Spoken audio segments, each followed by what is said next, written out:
रावण की भगनी माने शूर्पणखा उसी वन में घूमने के लिए आती है, भ्रमण करने के लिए आती है। और जब शूर्पणखा का नाम आया तो बाबा रामचंद्र मानस में क्या लिखते हैं? शूर्पणखा रावण के बहिनी, दुष्ट हृदय दारुण दुख अहिनी।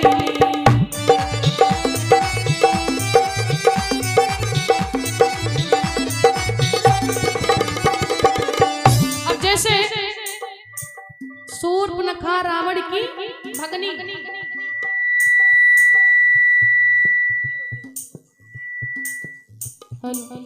भगनी माने बहन होता है। शूर्पणखा रावण की भगनी और बोले दुष्ट हृदय दारुण दुख अहिनी। अहि माने सर्प और अहिनी माने नागनी। उसी पंचवटी में आ गई। पंचवटी सो गई एक बारा, देखो बिकल भाई जुगल कुमारा।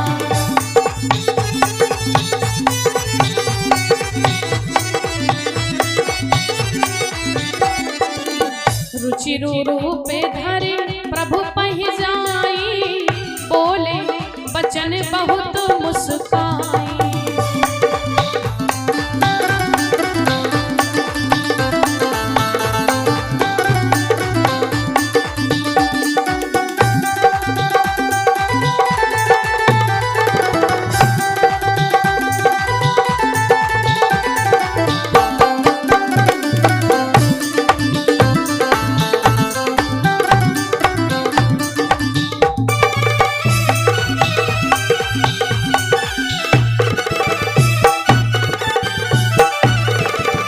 बोली श्री रामचंद्र भगवान की जय। श्री राधे श्याम। बोली जानकी माता की।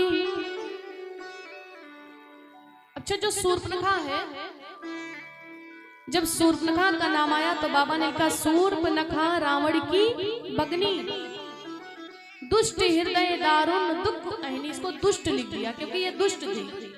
अहि माने सर्प, अहिनी माने नागनी। यानी ये जो शूर्पणखा है ये पूर्व जन्म की नागनी है। दुष्ट हृदय दारुण दुख वहिनी।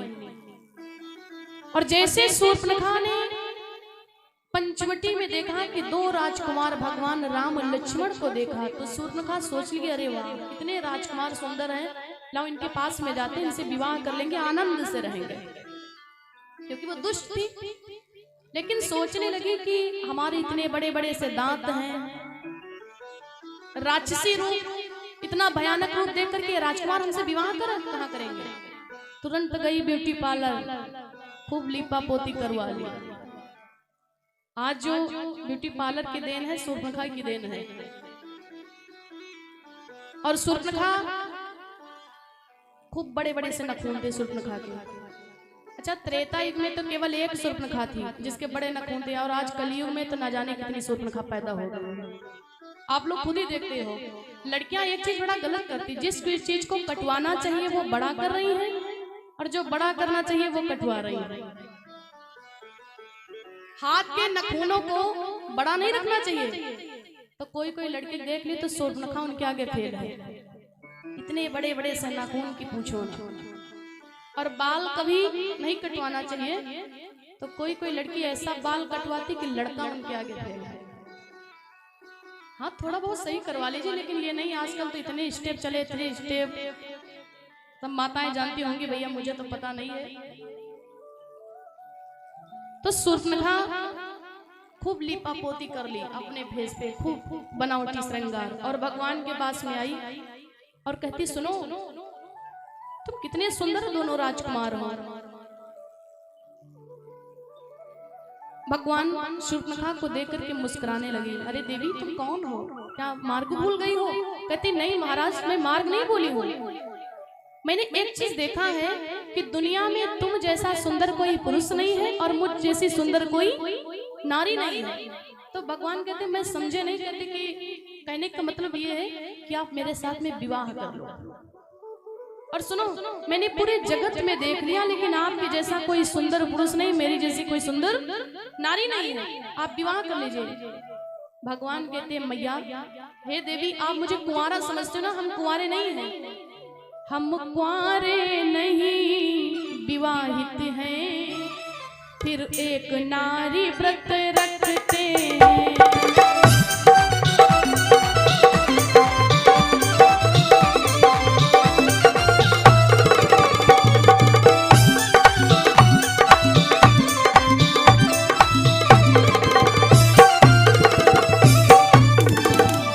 भगवान कहते देवी आप मुझे कुंवारा समझ रही हो, हम कुंवारे नहीं हैं, मेरा विवाह हो चुका है। हम कुंवारे नहीं विवाहित हैं, फिर एक नारी व्रत रखते हैं। और देवी मेरा स्वभाव ये है ना, अपनी को छोड़ो अन्य सबको माता और बहन समझते हैं।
शूर्पणखा भगवान के पास में गई और कहती है सुनो आप हमसे विवाह कर लो, दुनिया में न तुम सब पुरुष है और ना हम जैसी सुंदर नारी, यह संजोग रचो विधि विचारी। ब्रह्मा जी ने हमारी तुम्हारी जोड़ी कितनी अद्भुत बनाई है। ब्रह्मा जी सोचते हैं कितना झूठ बोलती है, कहती कि ब्रह्मा जी ने हमारी तुम्हारी जोड़ी बनाई। ब्रह्मा जी कहते देखो तो कितना झूठ उड़ा रही, अरे इसके साथ में हम राम जी की जोड़ी बनाएंगे। उल्टा सीध जो मुख में आता अपनी तारीफ मारते जा रही। भगवान कहते मैया अरे देवी मुझे लगता कि मार्ग भूल गई। क्यों? बोले आपको हम कुंवारे दिख रहे हैं, कुंवारे नहीं, हम कुंवारे नहीं विवाहित हैं। फिर एक नारी व्रत रखते हैं, अपनी को छोड़ अन्य सबको माता और बहन समझते हैं। ये मेरा स्वभाव है। शूर्पणखा सोच ली ऐसे काम चलेगा नहीं। और तब तक के लक्ष्मण जी थोड़ा तीर वीर सही कर रहे थे, वो तो हर समय युद्ध के तैयारी में लगे रहते थे। अच्छा राम जी ने लक्ष्मण की तरफ संकेत किया कि उधर जाओ, वो कुंवर बैठा है हमारा। लक्ष्मण ने कहा तो ही सो बरई जो निबदरा लाज परिहरई। भगवान श्री राम लक्ष्मण की तरफ इशारा करते कि तुम उधर जाओ, वो कुंवर बैठा है। और जैसे कुंवर का नाम आया तो किसी ने कहा बताओ भगवान का नाम क्या है? सत्य। बोले सत्य ही ईश्वर है, ईश्वर ही सत्य है। और राम जी ने झूठ बोल दिया। जब राम जी कुंवारे नहीं थे तो क्या लक्ष्मण जी कुंवारे थे? जब भगवान ने कहा जाओ वहां लक्ष्मण कुंवर बैठा है, भगवान ने झूठ नहीं बोला। क्यों? छोटे भाई को कुंवर भी कह सकते हैं। बहुत लोग कहते कि मेरा कुंवर है, कुंवर माने छोटा। और लक्ष्मण जी के पास में गई, पहले तो चूड़ियां खनखनाती है। लक्ष्मण जी तीर बार सही करने में लगे, कुछ नहीं बोले। कहती देखो तो इधर देखो। लक्ष्मण जी कुछ नहीं बोलते, अपना काम करते जा रहे हैं। कहती सुनो अच्छा तुम उनके तरह मुझे उत्तर देना खुरखुरा नहीं।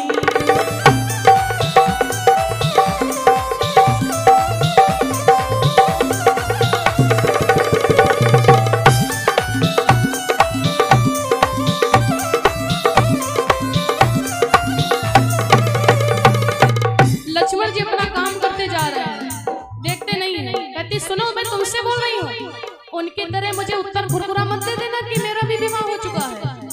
तुम बनो बनो मैं बन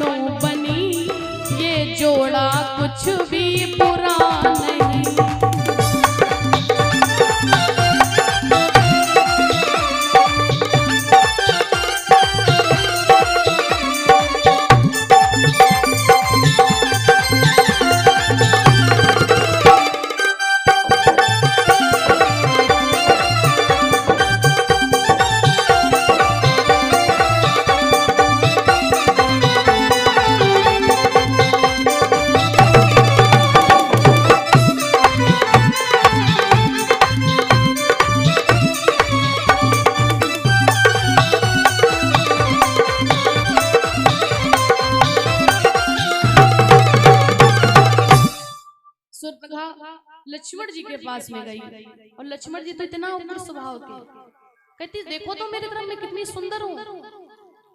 लक्ष्मण जी सोचते हैं कि जब तक अपने काम में लगे तुमको देख नहीं रही तब तक कि तुम सुंदर हो, और जैसे मेरी नजर पड़ी कि तुमको सुंदरी सी बंदरी बना देंगे। कहती सुनो महाराज, अच्छा तुम उनकी तरह मुझे उत्तर देना, खुरखुरा नहीं, तुम बनो बनो मैं बनो बनी, ये जोड़ा कुछ भी बुरा नहीं। और जैसे विवाह की बात सुनी लक्ष्मण जी को क्रोध आ गया, अरे निर्लज्ज कहीं की, तू किस खानदान की रहने वाली है, तुझे शर्म नहीं आती है? मेरे बड़े भैया पिता के समान बैठे हैं, मेरी बड़ी भाभी माँ के समान बैठी है, तू मेरे माँ और पिता के सामने विवाह की बातें करती है? निर्लज्ज कहीं की, तुझे शर्म नहीं आती? और अगर विवाह ही करना तो भगवान के पास में जाओ, क्यों? क्योंकि मैं उनका दास हूँ, उनसे विवाह कर लो, वो राजा हैं, तो हम भी आपकी सेवा करते रहेंगे। अगर हमारे सामने विवाह करोगे तो तुम भी दासी बन जाओगे। शूर्पणखा उधर गई, चलो कोई बात नहीं, ला उनसे कर लेते हैं। और जब उधर गए तो राम जी संकेत करते तुम लक्ष्मण तरफ जाओ, इधर आते तो लक्ष्मण जी कहते तुम उधर जाओ। दौड़ते दौड़ते दौड़ते दौड़ते परेशान हो गए, अरे पागल हो क्या, इतनी देर से मैं परेशान, देखो तो इतनी सुंदर फिर भी कोई वैल्यू नहीं। लक्ष्मण जी सोचते लीपा पोती करके आई है। शूर्पणखा सोचने लगी एक उपाय है, लो इनकी जो पत्नी है, जब पत्नी को हम मार देंगे तो कोई ना कोई विवाह जरूर कर लेगा, और अपना राक्षसी वेश बना करके जैसे माता जानकी के ऊपर आक्रमण करना चाहिए। लक्ष्मण जी को क्रोध आ गया, लक्ष्मण जी तो तुरंत बाण निकालिया कि इसको जान से मार देंगे, लेकिन भगवान की नजर जैसे लक्ष्मण के ऊपर पड़ी तो भगवान संकेत करते हैं, भाई का वैसा उग्र भाव जब समझ लिया रघुराई ने,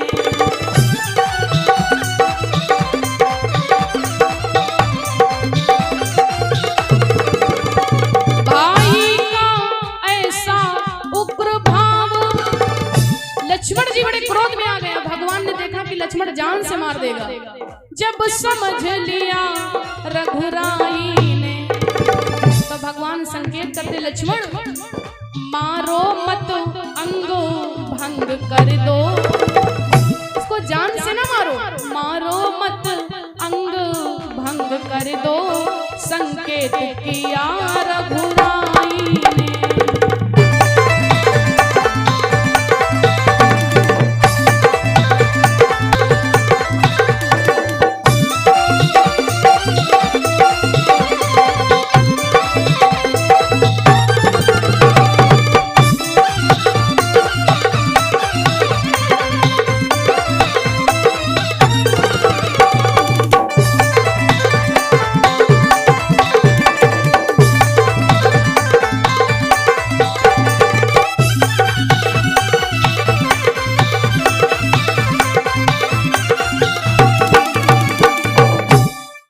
भाई का ऐसा उग्र भाव जब समझ लिया रघुराई ने तो भगवान ने संकेत किया, लक्ष्मण तुम्हारा पूर्व जन्म का कुछ कर्जा पड़ा है, आज पूरा कर लो, मारो मत अंग भंग कर दो, संकेत किया रघुराई ने।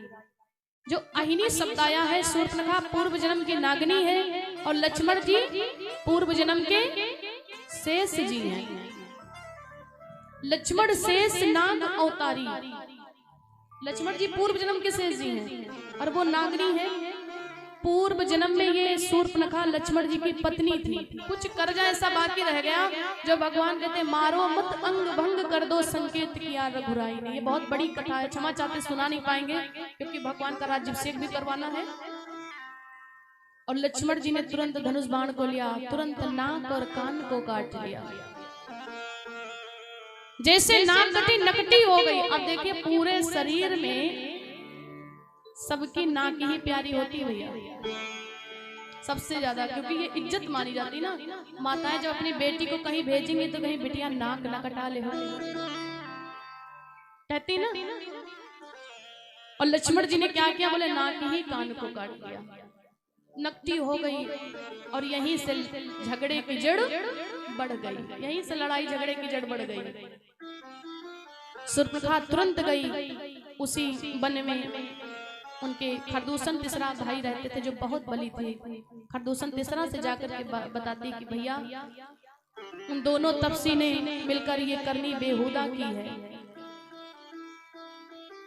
खरदूषण तीसरा जाते हैं भगवान से युद्ध करने के लिए भगवान ने एक बाण में पूरी उनकी 16,000 सेना को समाप्त कर दिया। जब खरदूषण का हुआ रण में काम तमाम, शूर्पनखा को फिर कहा पल भर का विश्राम। सबसे बड़ी झगड़े की जड़ शूर्पनखा है और झगड़े की जड़ बढ़ गई आगे को तत्काल। रावण की वो सभा में बोली हो कर लाल। यहीं से झगड़े की जड़ बढ़ गई। दौड़ती दौड़ती महाराज रावण के पास में गई, भैया भाई दो लड़के राम लखन।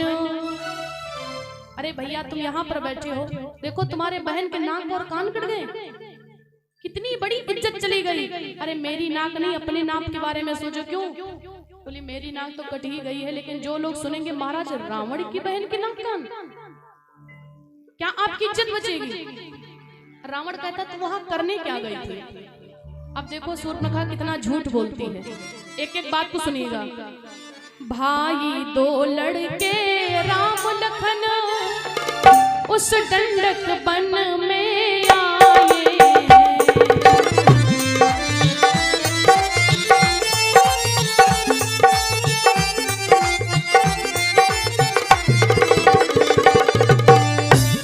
शूर्पनखा कहते भैया दो लड़के राम लखन उस डंडक वन में आए हैं। रावण कहता अच्छा, हम रहा एक सीता नामी सुकुमारी नारी लाए।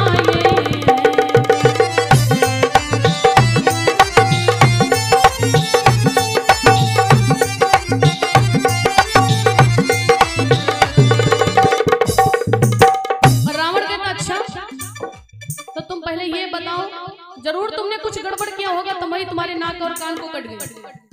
शूर्पनखा कहते भैया मैंने कुछ गड़बड़ नहीं किया, मैं तो तुम्हारे लिए गई थी। जब एक नारी को देखा तो मैंने सोचा कि इस नारी के सामने अपने भैया का विवाह करवा दे। मैं उधर ही अचानक निकल पड़ी,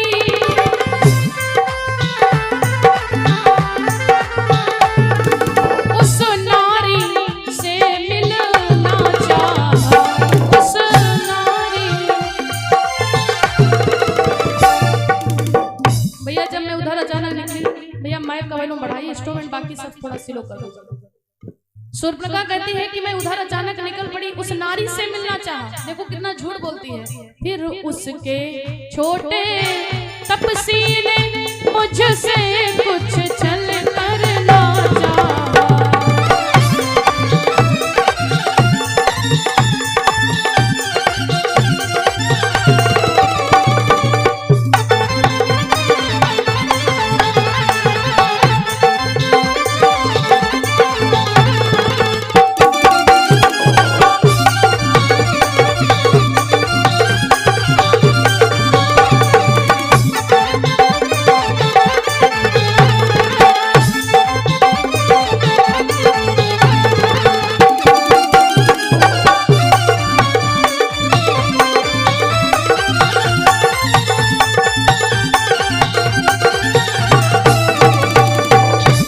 रावण कहता अच्छा, इतनी बड़ी उनकी औकात। और जैसे उसके छोटे तपसे ने तुमसे कुछ छल करना चाहता, तुरंत मेरा नाम बता देती, वो डर जाते।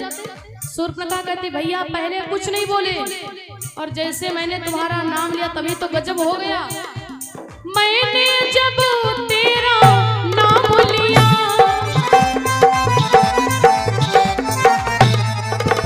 रावण कहता तो क्या हुआ? कहती सुनो, सुनते ही तुमको दी गाली।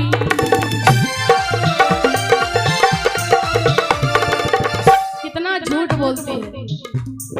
कहती पहले कुछ नहीं बोले, और जब मैंने बताया कि मैं महाराज रावण की बहन हूं ना, तुरंत तुमको गाली दी। अच्छा, फिर मेरे कानों कतर डाले, फिर मेरी नाक काट डाली, फिर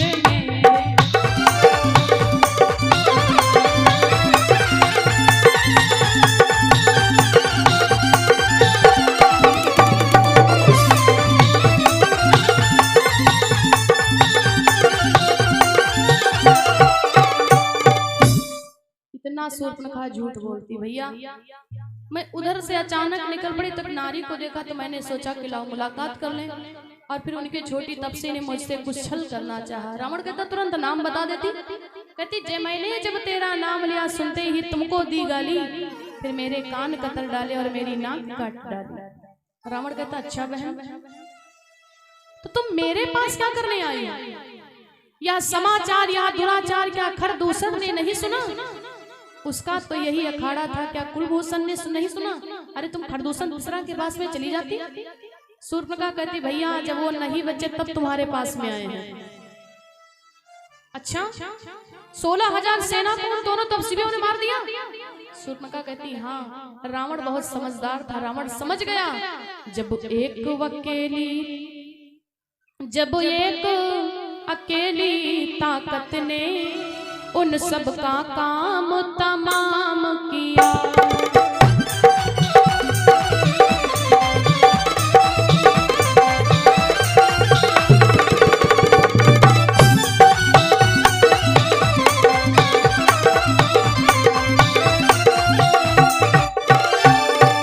रावण बहुत समझदार था। जब शूर्पणखा ने ये बताया तो रावण सोचता है जब एक अकेली ताकत ने उन सब का काम तमाम किया, तब तो निश्चय यह सिद्ध हुआ नारायण का अवतार हुआ।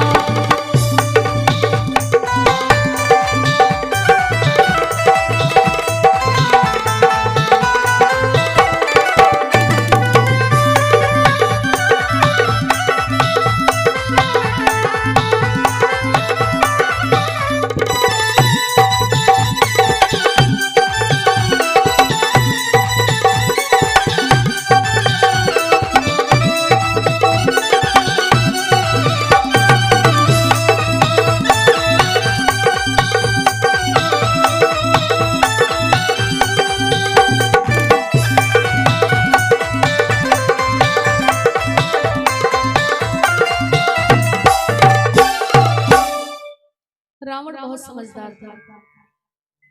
जब शूर्पणखा ने इतना झूठ बोला, लेकिन ये तो सत्य कहा कि भैया वो खरदूषण तीसरा गए थे, अकेले नहीं बल्कि 16,000 सेना को भी लेकर के गए थे। मैं देख रही थी खड़ी खड़ी, उन दोनों तपस्वियों ने एक बाण से ही इतनी सेना को समाप्त कर दिया। रावण बहुत समझदार था। रावण सोचने लगा जब एक अकेली ताकत ने उन सब का काम तमाम किया, तब तो निश्चय यह सिद्ध हुआ कि नारायण का अवतार हुआ। अब मुझे पता चल गया कि दुनिया में नारायण का अवतार हो गया है, तो मैं जाय बराय कह करहु प्रभु सर प्राण तजे बहुत रहु। थोड़ा माताएं शांत हो जाएं।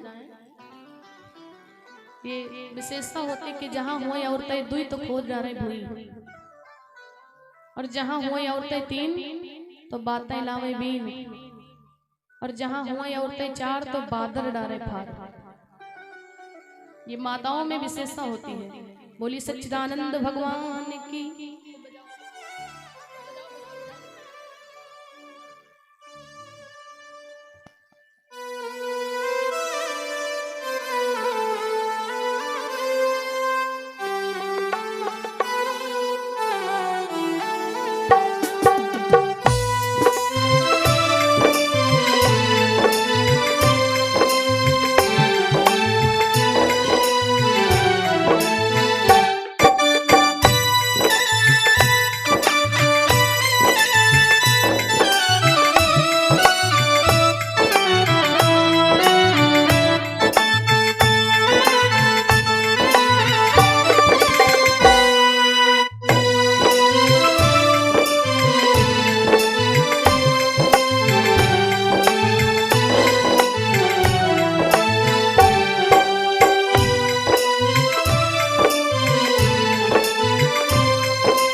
बोली श्री रामचंद्र भगवान की, बोली जानकी माता की, बोली वृंदावन बिहारी लाल की।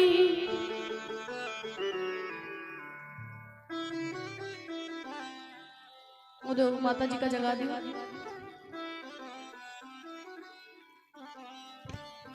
बहुत नींद आ रही है, कहाँ तक बेचारी जागे। आज जागा जागा 7वां दिन बताओ लाग गए।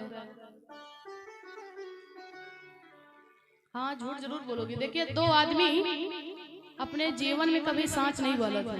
एक नींद में सोए वाले और दूसरा साइकिल से गिरे वाले। चाहे जितनी नींद में सोए क्यों है कि जो का सोए क्यों कहा भैया कहे तुम तो झपका लगा सही ना बताइए। और साइकिल से गिर पड़े, चाहिए एक पैर टूट जाए, चिल्लात है कह दो भैया चटाने तो नहीं कहे तनिक तुम हो तनिक गर्दा है झरिया इतना है चटाइबे कहाँ। 2 आदमी का वो जीवन में अपने सांस नहीं वाला था। बोली श्री रामचंद्र भगवान की।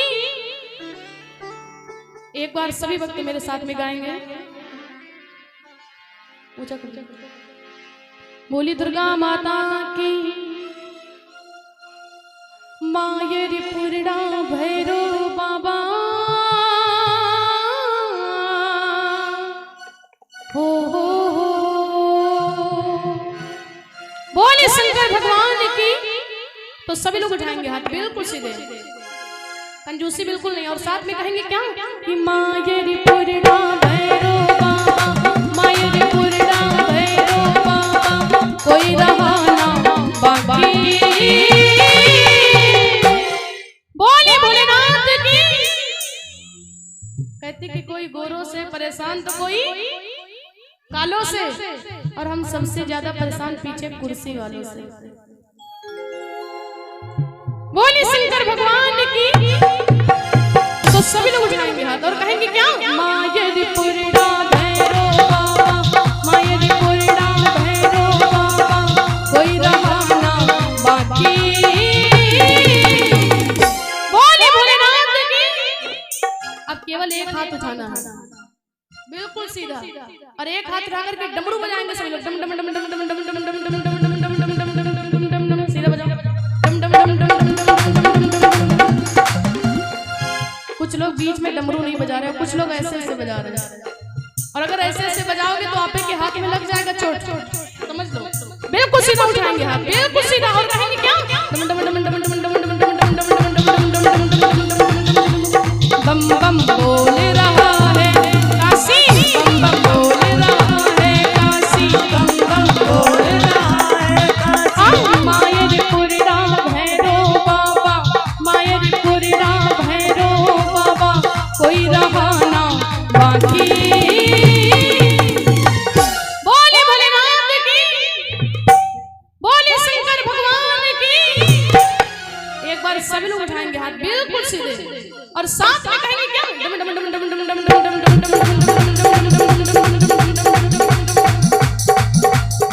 मुख से भी बोलेंगे डम डम डम डम डम डम डम बम बम बम बम बम बम बम बम बम बोल रहा है काशी, बम बम बोल रहा है काशी, बम बम बोल रहा है काशी, बम बम बोल रहा है। बोली भोलेनाथ की।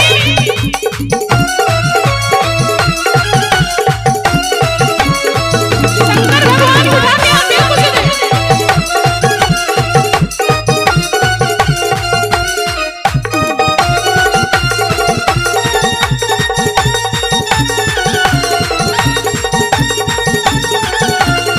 केले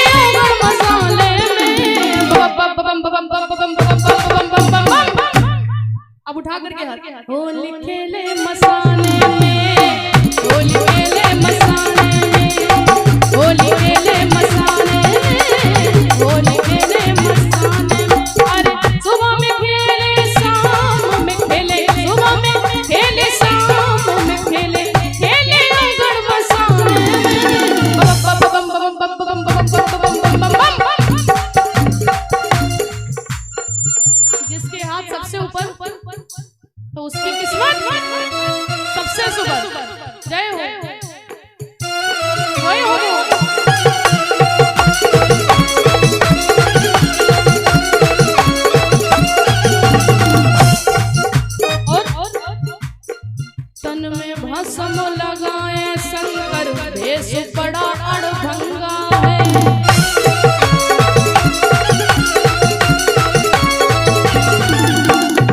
तन में भस्म लगाए शंकर भेष बड़ा अड़भंगा है। 64 योगिनी नाचे गाए जटा में सोहे गंगा है। जटा में सोहे गंगा है। जटा में सोहे गंगा है। और खेल दिए हैं नयन तीसरा। खेल दिए हैं नयन तीसरा। काम दो गंगा मेरे। बोले भोलेनाथ की। और एक बार बिल्कुल सीधा उठा करके हाथ डमरू बजाएंगे। डम डम डम डम डम डम डम डम डम डम होली खेले मसाने में। होली खेले मसाने में। होली खेले मसाने में। होली खेले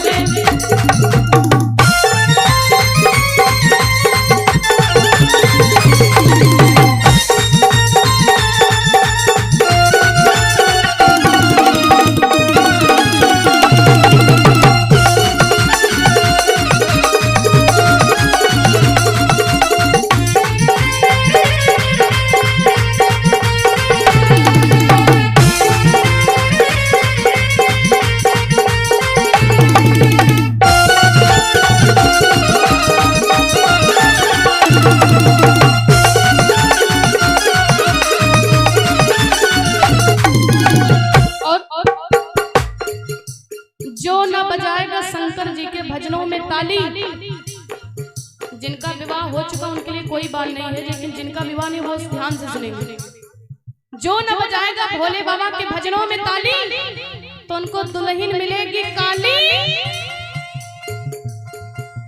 काली काली। तो इसलिए कंजूसी बिल्कुल नहीं, सभी वक्त उठाएंगे और कहेंगे क्या कि यही वो तंत्र है। यही वो मंत्र है। यही वो तंत्र है। यही वो मंत्र है। प्रेम से जपोगे तो मिटेंगे सारे गम। बम भोले बम भोले बम भोले बम बम भोले बम भोले बम भोले बम भोले बम भोले बम भोले बम बम भोले बम भोले बम भोले बम।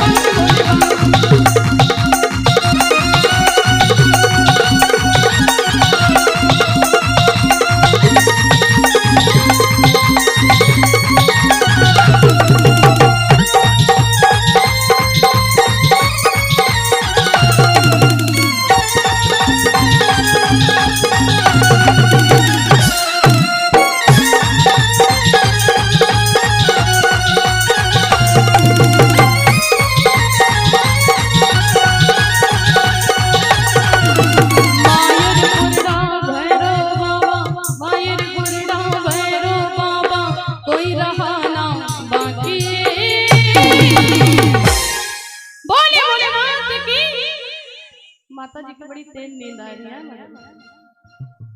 बार बार जमही आ रहे हैं, लेकिन कहा करे बेचारी।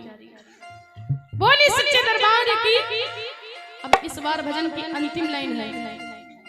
सभी को भोले बाबा की कसम कोई भी वक्त कंजूसी नहीं करेगा। सभी वक्त बिल्कुल सीधे उठाएंगे दोनों हाथ। क्यों? जिंदगी में कभी खुशी तो कभी कम होता है।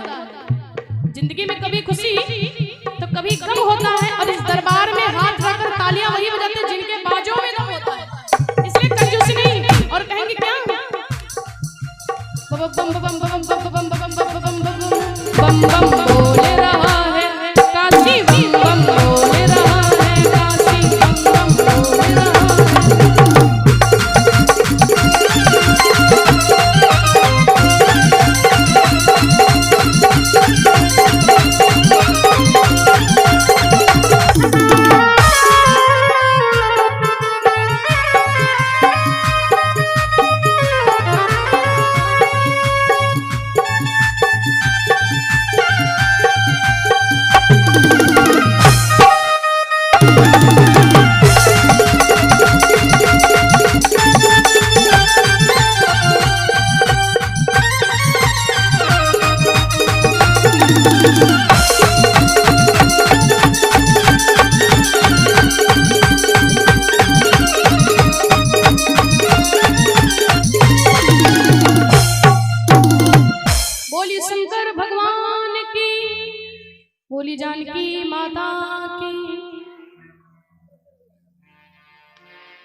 अभी डांस होगा, थोड़ा कथा हो जाए, उसके बाद में आज बड़े भक्तों के निवेदन है, कोई कहता भजन सुनाओ, कोई कहता सोहर सुनाओ, कोई कहता डांस करवाओ, सबके निवेदन आज पूरे होंगे। बोली श्री रामचंद्र भगवान की, बोली जानकी माता की। शूर्पणखा रावण के पास में गई है, इतना झूठ बोलती है। रावण कहता बहना कोई बात नहीं है, तुम्हारी नाक कट गई, क्यों? बोले नारी की नाक उड़ाने में होती है नाक नहीं ऊंची। वो समझते कि मेरी नाक ऊंची हो गई, लेकिन नहीं, नारी की नाक उड़ाने में किसी की नाक ऊंची नहीं हो जाती है। तुम बैठो थोड़ी धीर धरो, मैं दंडक वन को जाता हूँ और नाक काटने का बदला दोनों से अभी चुकाता हूँ।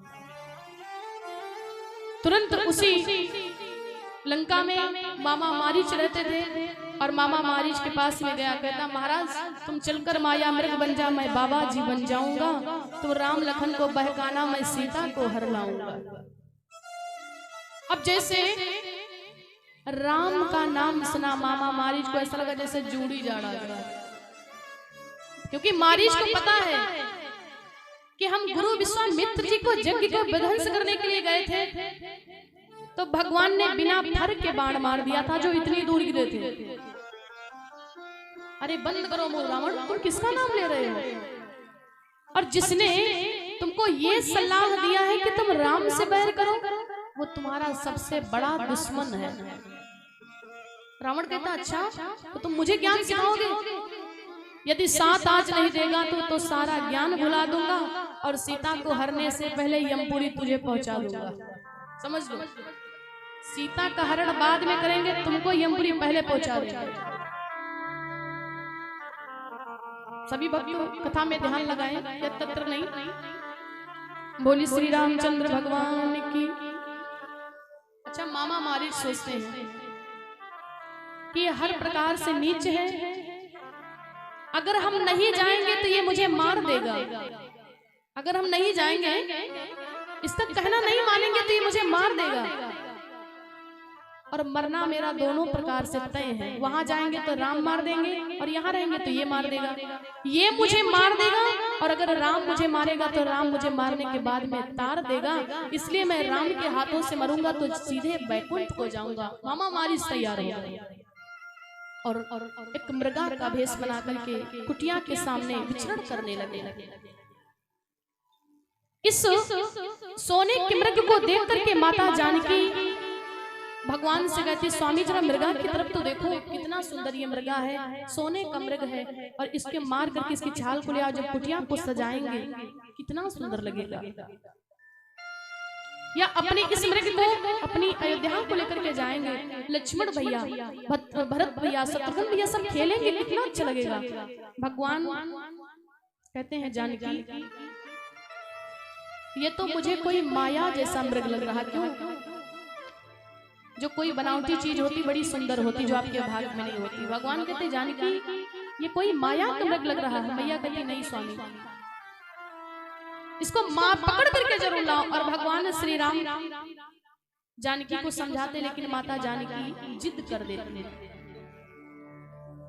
भगवान चल तो देते, लेकिन जाते जाते लक्ष्मण से कहते लक्ष्मण मुझे तो लगता कि ये कोई माया का मृगा है, लेकिन सीता देवी मुझे मजबूर करे इसलिए मैं जा रहा हूं, लेकिन लक्ष्मण इसको थोड़ा कम कर दीजिए, जब तक कि मैं कुटिया में पुनः ना आ जाऊं तब तक के इस आश्रम को छोड़ करके कहीं अलग मत जाना। लक्ष्मण ने कहा ठीक है।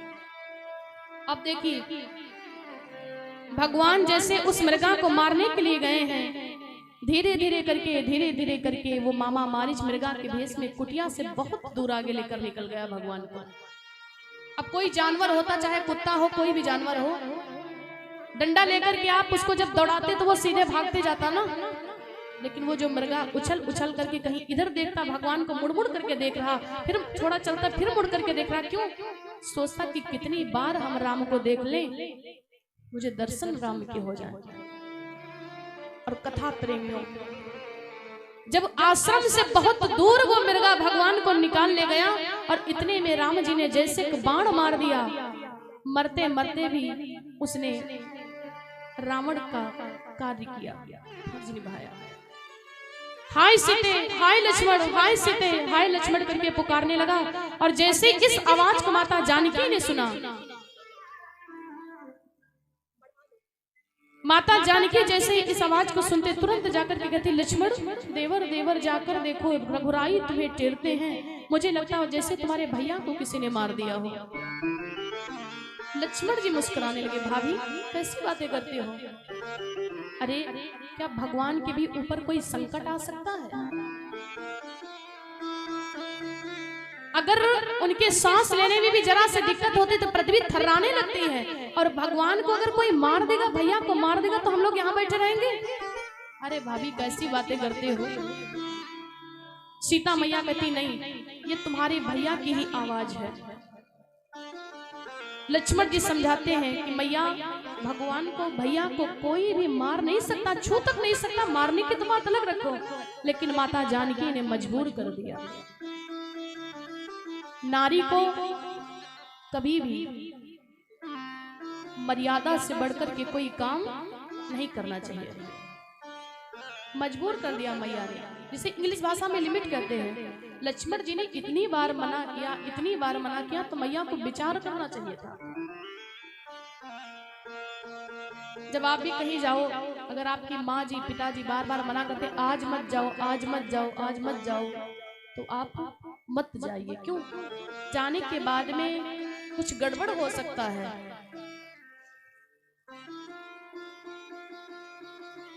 अच्छा, लक्ष्मण जी बहुत समझाते हैं, लेकिन सीता ने जिद कर दी। और जब लक्ष्मण जी इनकार करते तो मैया कहती, लाऊं अपना धनुष बाण, मैं खुद चली जाऊंगी अपने पति की रक्षा करने के लिए। जब ऐसे शब्द आ गए तो लक्ष्मण जी मजबूर हो गए। लक्ष्मण जी जाते जाते कहते, भाभी मैं फिर तुमसे कहता हूँ, एक बार मेरी बात मान लो, मुझे तो कोई माया का मृग लग रहा मैया। लेकिन मैया कहती, लक्ष्मण मुझे मत समझाओ। जाते जाते लखन को इतना रहा विवेक, कुटिया के चारों तरफ रेखा खींची एक। जाते जाते समय भी लक्ष्मण को इतना विवेक रहा कि कुटिया के चारों तरफ लक्ष्मण ने एक रेखा खींच दी और कहते, भाभी जब तक के हम या भैया यहाँ पर ना जाएं, तब तक कि तुम इस रेखा को पार करके मत जाना। जैसे मैं मर्यादा के अंदर रह करके तुम्हारा कहने आज्ञा का पालन कर रहा हूँ, वैसे ये रेखा भी तुम्हारी मर्यादा की प्रतीक है। और जैसे इस मर्यादा की रेखा को पार कर दोगी, तुरंत गलत परिणाम हो जाएगा। लक्ष्मण ने जाते जाते निवेदन किया, भाभी जब तक के ना जाऊं तब तक के रेखा को पार करके मत निकलना। मैया ने कहा ठीक है। और जैसे महाराज लक्ष्मण जी वहां से निकलते हैं, सोनी कुटिया को देख करके तुरंत महाराज रावण ने अपना भेष बदल लिया, एक संत का भेष बना लिया। सून बीच 10 कंधर देखा, आवा निकट जति के बेसा। रावण ने तुरंत एक संत का भेष बनाया और कुटिया के सामने गए, भिक्षाम देही, भिक्षाम देही पुकारने लगे। अच्छा, रावण ने पहले तो जैसे कुटिया को देखा तो सोचने लगा, लाओ सीता को अंदर से ही ले आएंगे पकड़ करके, आप यहाँ कौन बैठा है। लेकिन जैसे रावण की नजर पड़ी, रावण का पैर पड़ा उस लक्ष्मण की रेखा के ऊपर, रावण को लगा जैसे पूरा बदन जलकर के भस्म हो गया। क्यों? लक्ष्मण भी कोई कम तपस्वी नहीं थे। लक्ष्मण जी ने जाते जाते कहा था, भाभी तुम इस रेखा को लांग करके मत जाना, बाकी अगर कोई इस रेखा को लांघने की कोशिश करेगा तो वो जलकर के बीच में भस्म हो जाएगा, चाहे कोई जीव हो, चाहे कोई दानव हो, चाहे कोई राक्षस हो। और जैसे रावण ने देखा, रावण समझ गया कि लक्ष्मण ने जरूर कोई चालाकी कर दी, तो कहने लगा, देवी ये मेरा स्वभाव नहीं है कि हम कुटिया के अंदर आकर के भिक्षा लें। अगर आप मुझे भिक्षा ही देना चाहती तो कुटिया बाहर आकर के दो। सीता कहती, नहीं महाराज मैं नहीं आ सकती। क्यों? बोले, कैसे निकलूं मैं रेखा के बाहर, मेरे देवर शपथ दे गए हैं। अब रावण यहाँ पर ऐसा वैसा सुनाने लगा, नहीं दोगी तो ये हो जाएगा, वो हो जाएगा, ये विनाश हो जाएगा। पता है संत का भेष तो बनाए हैं, लेकिन मन में चोरी है, छल है। तो रावण ऐसे वैसे देखते जा रहा, धीरे धीरे करके इधर देखता उधर देखता कि कोई देख तो नहीं रहा है। 110 शीश स्वान कह नाई, जैसे कुत्ता देखते हुए इधर उधर से कि कोई देख तो नहीं रहा है, वैसे महाराज रावण इधर उधर देख रहे हैं। जाके दस्कंधर इतना जाके डर सुर असुर डराही, निस्ना नींद दिन अन्न न खाही। जिसके डर से बड़े बड़े असुर लोग डरते थे, आज वो रावण डर रहा है, इधर उधर श्वान के प्रकार से देखता जा रहा है। मजबूर कर दिया कि सीता अगर तुम भिक्षा नहीं दोगी तो ये संत सभी माताएं थोड़ा शांत रहें, आपके दरवाजे से भूखा चला जाएगा। और सीता मजबूर हो गई, जैसे उस रेखा को लांग करके आती, सोचती है कि अगर मैं ये भिक्षा नहीं देती हूँ तो भूखा संत मेरे दरवाजे से जा रहा, मेरा सतीत्व बल नष्ट हो जाएगा, इसलिए देवर की आन रहे न रहे, रखूंगी धर्म गृह अस्थि का। कोई बात नहीं, मेरे लक्ष्मण छोटा है। और जैसे सीता उस मर्यादा के लेखा को लांग करके आई, तुरंत दस्कंधर, तुरंत रावण अपने भेष में आ गया और सीता को पकड़ लिया और पुष्पक विमान में बिठा लिया, उड़ चला। सीता चिल्लाती हुई जा रही, हाय लक्ष्मण, हाय लक्ष्मण, हाय स्वामी, हाय स्वामी, सबकी लाज के बचाने वाले, आज आकर के अपनी सीता को बचा लो, तुम्हारी सीता का हरण हो गया है।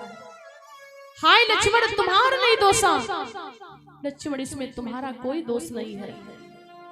अगर मैं आपका कहना मान लेती, मैया उस मर्यादा के रेखा को लांग गई ना, तुरंत गलत परिणाम हो गया। और इधर जैसे लक्ष्मण जी को भगवान श्री राम ने आते हुए देखा तो भगवान दौड़ते दौड़ते इधर से जा रहे, लक्ष्मण जी दौड़ते दौड़ते इधर से आ रहे। भगवान लक्ष्मण से देख करके कहते, लक्ष्मण तुम यहाँ? लक्ष्मण कहते, भैया भाभी ने मुझे मजबूर कर दिया। भगवान श्री राम हाथ जोड़कर कहते, लक्ष्मण अब मेरी आत्मा कहती कि सीता कुटिया में नहीं है। क्यों? वो तो माया का मृग था। अब मेरी आत्मा कहती कि सीता कुटिया में नहीं है। भगवान श्री राम लक्ष्मण दौड़ते दौड़ते जाते हैं और देखते हैं कि पक्षी भी वहां नहीं है। तुरंत कुटिया के अंदर जाते हैं तो देखते क्या है कि सूनी कुटिया पड़ी है।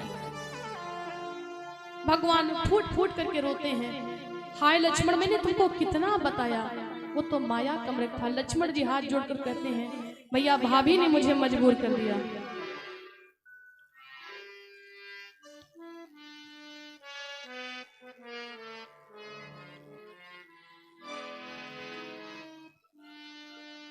बोली सच्चे दरबार की।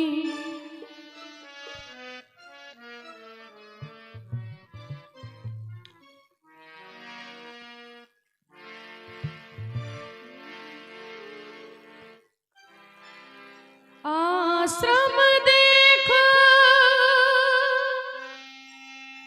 जानकी हीना, भाई बिकलो जैसे प्रकृति दीना। भगवान श्री राम कुटिया को देख करके फूट फूट करके रोते हैं। वीर हम बिथा से व्रतित द्रवित हो, बन बन भट के राम, बन बन भट के राम। अपनी सिया को प्राण पिया को पूछत डोले,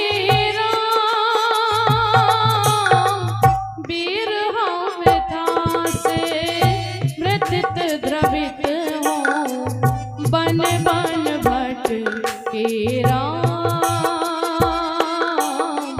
बन बन भट के राम। मालूम ही बोला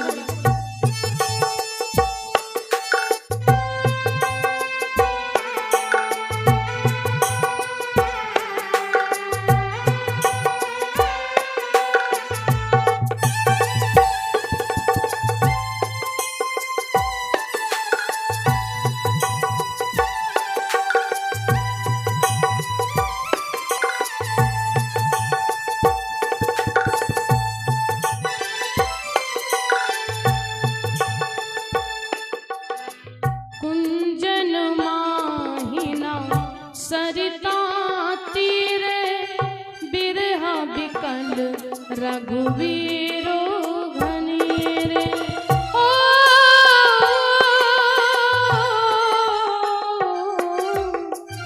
कुंजन माहिना सरिता तीरे बिरहा बिकल रघुवीरो वधीरे। हे खग मृग हे मधुकर श्रेणी तुम देखी सीता मृगनयनी। वृक्षलता से जासे तासे पूछत डोले राम।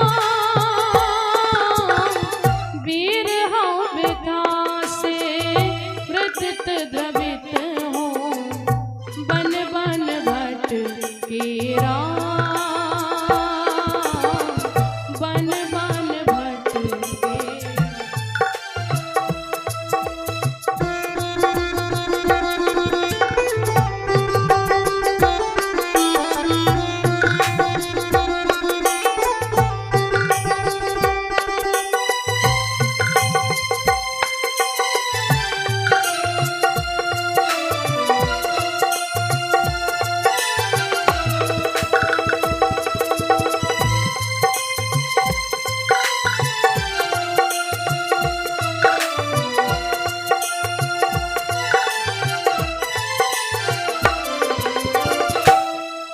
भगवान वृक्षों से लताओं से सबसे पूछते हुए जा रहे, क्या किसी ने मेरी सीता को देखा है? हे खगमृग हे मधुकर श्रेणी तुम देखी सीता मृग नयनी। प्राणाजिका घनिष्ठ स्नेही कबहु न दूर भई बैदेही। भगवान वृक्षों से लताओं से सबसे पूछते जा रहे हैं। थोड़ा आगे बढ़े तो गीधराज जटायु ने रावण से युद्ध किया था। गीधराज जटायु को रावण ने तलवार मार दी, जो पंख कट गए, बेचारा गिर गया। भगवान गीधराज जटायु के पास में जाते वो बताता, नाथ दशानन यही गत कीन्हा। महाराज रावण ने मेरी ये गत किया है। मैंने उस देवी को बचाने की कोशिश तो बहुत किया, लेकिन राम ने बचा नहीं सका। भगवान गीधराज जटायु को अपने गोद में लेते हैं और गीधराज जटायु भगवान की गोद में अपने प्राणों को त्याग देता है। और जब गीधराज जटायु ने भगवान की गोदी में अपने प्राणों को त्याग दिया, धन्य है उसका सौभाग्य। क्यों? जो उसके प्राण भगवान की गोदी में निकले। पक्षी होकर भी उसको भगवान की गोद मिली। और महाभारत में भीष्म पितामह ने अपने जीवन भर में कभी कोई गलत काम नहीं किया, पूरा जीवन गुजार दिया, विवाह तक नहीं किया। दूसरों को कष्ट होगा, भीष्म पितामह ने जीवन में कभी कोई गलत काम नहीं किया, लेकिन फिर भी मरने के समय में उनको बाणों की सैया मिली। क्यों? बस फर्क केवल इतना है, जब द्रौपदी माता की चीर को दुशासन खींच रहा था तो भीष्म पितामह जी वहां पर बैठे थे। ये भी नहीं कह सके कि ये तुम गलत कर रहे हो। कहे क्यों नहीं? बोले जैसा खाओगे अन्न वैसा हो जाएगा मन। अन्न का भी बहुत बड़ा प्रभाव होता है। ईमानदारी का अन्न खाओगे तो गलत काम नहीं करोगे, चोरी डकैती का अन्न खाओगे तो भावना बदल जाएगी। और उस समय वो अन्न दुर्योधन का खा रहे थे, इसलिए उनको ये गलत नहीं लगा। वो इंसान होकर भी एक नारी की रक्षा नहीं कर सके, और ये पक्षी होकर के एक नारी की रक्षा करने में अपने प्राणों को त्याग देता। बस यही बात है कि उनको बाणों की सैया मिली और इसके पक्षी को भगवान की गोद की सैया मिली। भगवान अंतिम संस्कार करते हैं और गीधराज के गुणों का करते हुए बखान जा पहुंचे भिलनी, यहाँ करुणा निधि भगवान। भगवान माता सबरी के आश्रम पर पहुंच जाते हैं। माता सबरी 16 साल की उम्र से लेकर के बूढ़ी हो गई, भगवान का इंतजार करते करते। भिलनी परम तपस्विनी सबरी जाको नाम, गुरु मतंग कहकर गए तो ही मिलेंगे राम। बूढ़ी हो गई भगवान का इंतजार करते करते। और जब भगवान आज पहुंचे हैं सबरी के आश्रम पर, दौड़ती दौड़ती गई, बेर को लेकर के आती, एक राम को दिया, एक लक्ष्मण को दिया। राम जी ने उन बेरों को ग्रहण कर लिया, लेकिन लक्ष्मण के मन में संशय हो गई कि भैया भिलनी के जूठे बैर खाएं, हम नहीं खाएंगे। लक्ष्मण प्रेम नहीं देखे बल्कि ये देखे कि जूठे बैर खा रहे हैं। अच्छा, लोग कहते कि भगवान राजा रामचंद्र जी ने भिलनी के जूठे बैरों को खाया, लेकिन ये असत्य है। कोई चीज जूठा तब होगा जब भिलनी वही खाती, सबरी वही बैर खाती, वही राम को खिलाती, तब जूठा होता। लेकिन माता सबरी एक पेड़ से एक बेर को तोड़ती, देखती अगर इस पेड़ का बेर खट्टा तो फेंक देती, उसमें से नहीं निकालती, मीठे वाले में से लाती। जैसे माताएं घर में कोई मेहमान आता तो चाय बनाती है, चाय बनाती और चाय बनाने के बाद में थोड़ा सा चेक जरूर करती, देखे चीनी वनी सही है कि नहीं सही है ना। सब माताएं काम करती हैं और फिर बाद में रिश्तेदार को लेकर के देती हैं। तो क्या वो झूठी हो गई? नहीं, झूठी तब मानी जाएगी जब वही अपना पिए वही पिला दे, वैसी बात है। माता सबरी बेरों को लेकर के आती है, एक लक्ष्मण को दिया, एक राम को दिया। राम जी ने तो ग्रहण कर लिया, लेकिन लक्ष्मण के मन में संशय हो गई कि भैया जूठे बेर खाएं, हम नहीं खाएंगे। ले तो लिया और लक्ष्मण जी ने हाथ पीछे को करके फेंक दिया। भगवान लक्ष्मण के अहंकार को तोड़ने के लिए वही बेर जाकर के द्रोणागिर पर्वत पर गिरता है और उसी बेर से संजीवनी बूटी उत्पन्न होती है और उसी बूटी से फिर लक्ष्मण जी के प्राण बचते हैं। ये भी भगवान की माया है। कोई ये ना सोचे कि किसी से मेरा कार्य नहीं पड़ेगा। भगवान कहते कि लक्ष्मण एक दिन यही से तुम्हारे प्राण बचेंगे। सबरी माता को भगवान नवधा भक्ति का वर्णन करते, प्रथम भगति संतन के संगा रति मम दूसर कथा प्रसंगा। पहली भक्ति क्या है कि संतों का संग करें, और दूसरी भक्ति क्या है जो हम लोग कथा भागवत को श्रवण कर रहे हैं, ये हमारी दूसरी भक्ति है। इसी प्रकार से 9 भक्तियां भगवान बताते हैं, लेकिन हम क्षमा चाहते नहीं बता पाएंगे, भगवान की कथा भी बहुत बाकी है। बोलिए श्री रामचंद्र भगवान की। माता सबरी से भगवान कहते मैया मेरा वनवास हो गया है। माता सबरी कहती आगे प्रभु ऋषि मुख पर्वत है और वहां पर जाओ, कुछ आपको सहायता मिल जाएगी। भगवान ऋषि मुख पर्वत पर जाते हैं। हनुमान जी सबसे पहले अपना भेष बदल करके आते हैं और हनुमान जी कहते प्रभु तुम कौन हो? हनुमान जी की बात को सुनकर के भगवान कहते हम खुद ही इस चक्कर में हैं, किस तरह बताए कहाँ के हैं, और जब थे तब थे पर अब नहीं है, अब ना यहाँ के हैं न वहां के हैं। भगवान अपना परिचय देते हैं। जब हनुमान जी जान गए कि भगवान श्री राम है, चरणों में गिर गए, प्रभु मुझे क्षमा करो, मैं आपको पहचान नहीं सका। और यहाँ पर हनुमान जी भगवान से एक बात कहते कि प्रभु मान लीजिए मैं आपको नहीं पहचान सका था क्योंकि मैं आपका भक्त था, क्या आपने भी मुझे नहीं पहचाना? आपको तो पहचानना ही चाहिए था, हम कितना भी संत वेश में हो। तो भगवान ने बड़ी विचित्र बात कह दी, हनुमान मुझे हमेशा वही भक्त प्रिय, हम हमेशा उन्हीं को पहचानते जिसका निर्मल मन जन सो मोहि पावा, मोहि कपट छल छीन न भावा।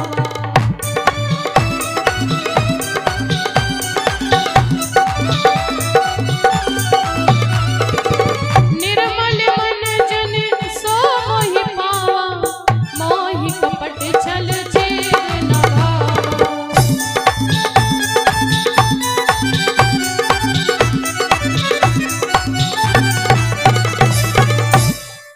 भगवान श्री राम जी कहते हैं हनुमान मैं हमेशा उन्हीं भक्तों को पहचानता हूँ जिसका निर्मल मन हो, और उस समय आप संत का भेष बना करके हमसे छल कर रहे थे। हनुमान जी भगवान को ऋषि मुख पर्वत पर इनका उनसे उनका इनसे परिचय हनुमान कराते हैं। महाराज सुग्रीव जी कहते प्रभु कुछ दिन पहले हम मंत्रियों के साथ में यहीं पर बैठे थे, तो ऊपर मेरी अचानक से नजर गई, तो एक नजारा देखे थे कि कोई एक राक्षस एक नारी का हरण करके लेकर जा रहा था। और जब उस नारी ने मुझे देखा तो कुछ अपने आभूषणों को फेंक दिया, और मैं वो आभूषण आपको लाकर के दिखाता हूँ। प्रभु देखिए क्या वो माता जानकी के आभूषण तो नहीं है। कुछ लोग कहते हैं कि माता सीता ने आभूषणों को इसलिए फेंक दिया कि भगवान जान जाएं कि सीता का हरण जब हुआ तो सीता इसी गली गई है, इसी मार्ग से गई, ज्यादा ढूंढना न पड़े निशानी के लिए। लेकिन ये बात गलत है। मैया ने आभूषणों को निकाल करके इसलिए फेंका क्योंकि सीता मैया सोचती कि आभूषण पति के लिए होता है, श्रृंगार पति के लिए है, और मैं राक्षसों के दल में जा रही हूँ, वहां मेरा पति नहीं तो श्रृंगार का मुझे क्या। भगवान आभूषणों को पहचान गए और लक्ष्मण की परीक्षा लेने के लिए भगवान श्री राम लक्ष्मण को कान के कुंडल दिखाते हुए कहते, लक्ष्मण देखो ये तुम्हारे भाभी के कान के कुंडल हैं। लक्ष्मण जी हाथ जोड़ दिए, भैया अगर भाभी के कुंडल पूछो तो मैं नहीं बता पाऊंगा कि हैं कि नहीं। क्यों? क्योंकि आसलन मैंने कभी मैया के चेहरे को नहीं देखा है। मुझे केवल भाभी के चरणों से मतलब था। अगर चरणों के बिछुआ दिखा दो ना तो बिछुआ बता देंगे कि मैया के है कि नहीं है। भगवान कहते धन्य हो। देखिए देवर और भाभी का बड़ा ही पवित्र रिश्ता होता है। देवर के लिए बड़ी भाभी माँ के समान होती है, और माँ के लिए देवर, बड़ी भाभी के लिए देवर जो होता है छोटा भाई पुत्र के समान होता है। लेकिन आजकल के देवर सोचते क्या है कि भैया की दुल्हन तो हमरो दुल्हन। आजकल के देवर जो होते हैं ये भाभी के रिश्ते को अपवित्र करके रख दिया है। माँ की ममता माँ से मांगे, मुझे पुत्र मिले सरवण की तरह, और भाभी मांगे देवर लक्ष्मण की तरह, और भाभी मांगे देवर लक्ष्मण की तरह। माँ की ममता माँ से मांगे, माँ मुझे पुत्र मिले सरवण की तरह, और सभी लोग उठाएंगे यार, और भाभी मांगे देवर लक्ष्मण की तरह, और भाभी मांगे देवर लक्ष्मण की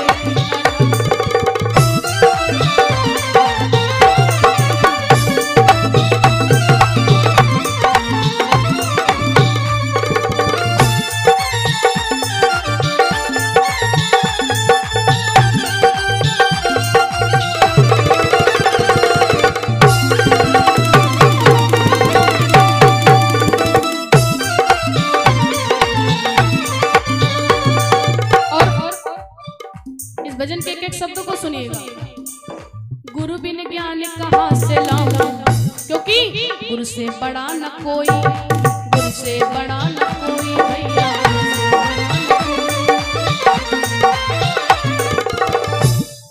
तीर्थ जाए एक फल, तीर्थ जाए एक फल, संत मिले फल चार, और सतगुरु मिले अनेक फल, कहाँ कबीर विचार। हर गुरु शिष्य कैसा चाहता है, हर भाभी देवर कैसा चाहती है, और हर माँ पुत्र कैसा चाहती है। गुरु बिन ज्ञान कहाँ से लाऊं, गुरु से बड़ा न कोई, गुरु से बड़ा न कोई भैया। गुरुवर मांगे मुझे शिष्य मिले, गुरुवर मांगे मुझे शिष्य मिले। शिष्य कैसा मिले? मुझे शिष्य मिले एकलव्य की तरह। सभी लोग उठाएंगे हाथ, और भाभी मांगे देवर लक्ष्मण की तरह।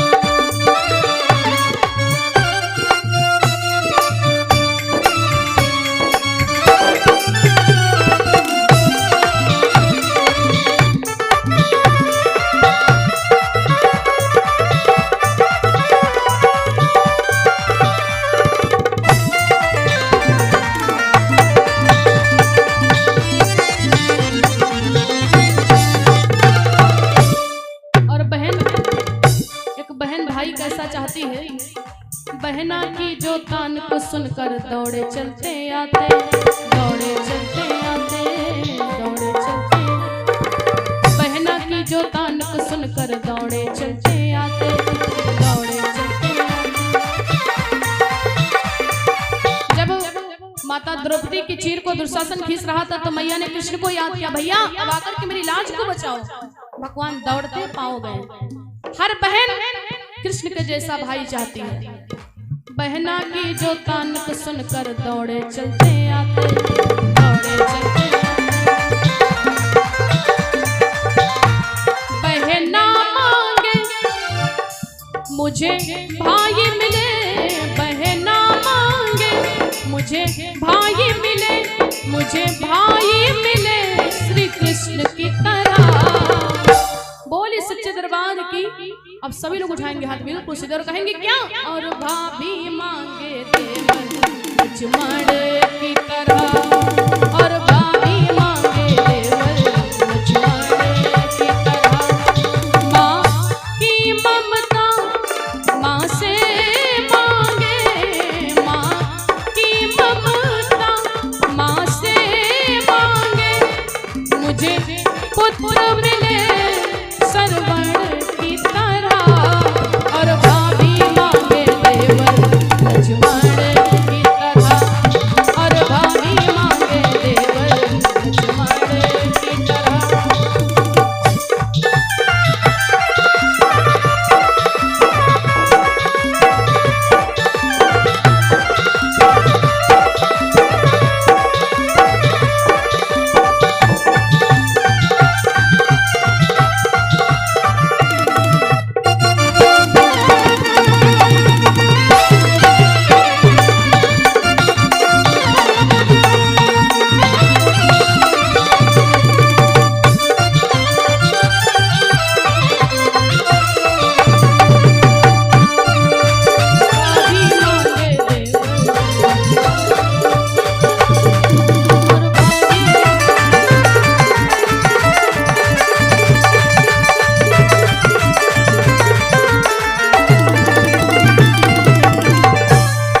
रामचंद्र भगवान की। और ये लवकुश भैया जी की तरफ से 101 मुद्राओं का ऑनलाइन दान आया हुआ है। भगवान की कृपा सदैव बरसती रहे। यहाँ का जो कार्यक्रम है लाइव चल रहा है। व्यास सोनम जी चैनल का नाम है, इसी चैनल पर चल रहा। आप लोग चैनल को सब्सक्राइब करें, लाइव भी देख सकते हैं और ऑनलाइन दान भी भेज सकते हैं। बोली सच्चिदानंद भगवान की, बोली जानकी माता की। तो भगवान ने लक्ष्मण की परीक्षा को लिया। लक्ष्मण ने कहा भैया अगर भाभी के बिछवा दिखा दो तो बता देंगे कि भाभी की है कि नहीं है। क्यों? आज तक मैंने कभी भाभी के चेहरे को नहीं देखा। कुंडल से मिला क्या मतलब है? धन्य है लक्ष्मण। और उसके बाद में सुग्रीव लोग, हनुमान जी लोग भगवान को उसी वन में घुमाने के लिए जाते कि चलो हम लोग थोड़ा घुमाएंगे, भगवान थोड़ा भूल जाएंगे, दुख कम पड़ जाएगा। और जैसे 7 ताड़ के वृक्षों के ऊपर महाराज सुग्रीव की नजर पड़ी तो महाराज रोने लगे। सुग्रीव जी जब सुग्रीव जी 7 ताड़ के वृक्षों को देख करके रोने लगे तो भगवान सुग्रीव से कहते सुग्रीव मेरी पत्नी का हरण हुआ, हम तो इसलिए रो रहे हैं, लेकिन तुमको किस बात का दुख है जो तुम भी रो रहे हो? सुग्रीव कहते महाराज मेरा दुख इतना बड़ा है कि दुनिया में कोई खत्म नहीं कर सकता है। क्यों? बोले अपने भाई के डर से, जो बलि है ना उसके डर से हम यहाँ पर रहते हैं। और अगर ये ऋषिमुख पर्वत नहीं होता तो दुनिया में रहने के लिए मुझे स्थान भी नहीं मिलता, क्योंकि मेरे भाई को श्राप है कि जिस दिन वो ऋषिमुख पर्वत पर पहुंच जाएगा तो उसके जीवन का आखिरी दिन होगा, वो मुझे मार देगा। भगवान कहते तुम चिंता क्यों करते, हम तुम्हारे भाई को मार देंगे ना, बलि को। सुग्रीव कहता नहीं मार सकते प्रभु। बोले क्यों? बोले जो व्यक्ति उससे युद्ध करता ना उसका आधा बल उसके में चला जाता है।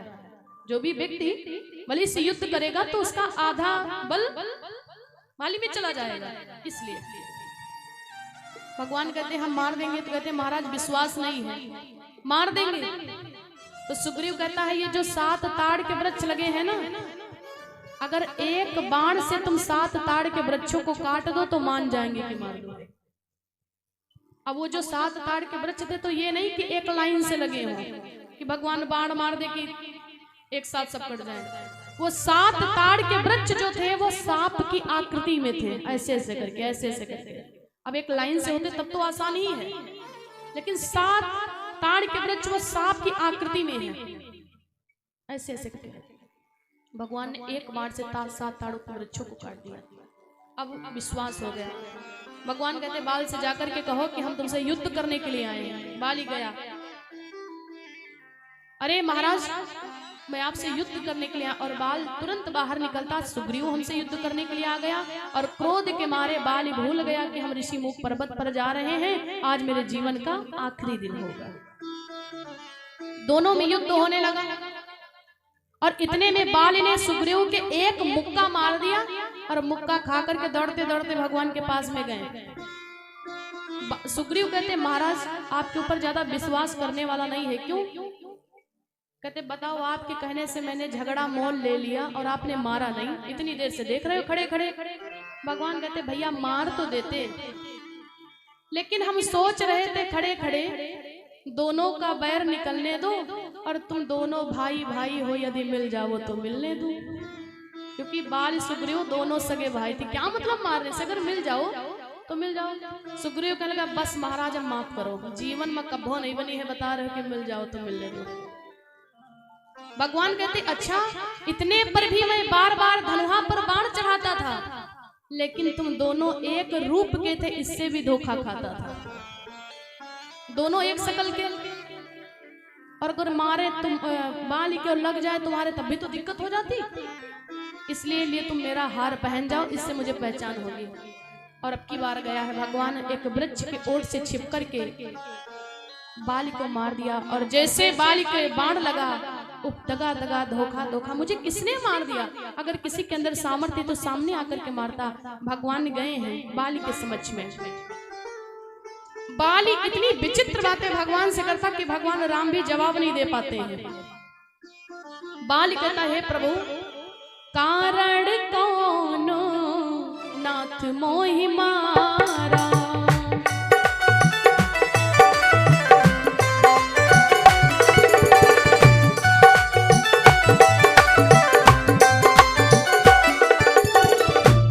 बाली भगवान से कहता प्रभु दुनिया आपको कहती कि आप समदर्शी हो, आपके लिए सब भक्त बराबर हैं। अरे दुश्मनी हमारे सगे भाई से, हमारे भाई से थी, आपको तो मैंने आज तक कभी कुछ नहीं कहा, सपने में भी नहीं कहा, और जब आपके बारे में कोई गलत भी कहता तो उसे मार कर लेते थे। मैंने ऐसा कौन सा गलत काम कर दिया जो आपने मुझे मार दिया? महाराज कारण कौन नाथ मोहि मारा,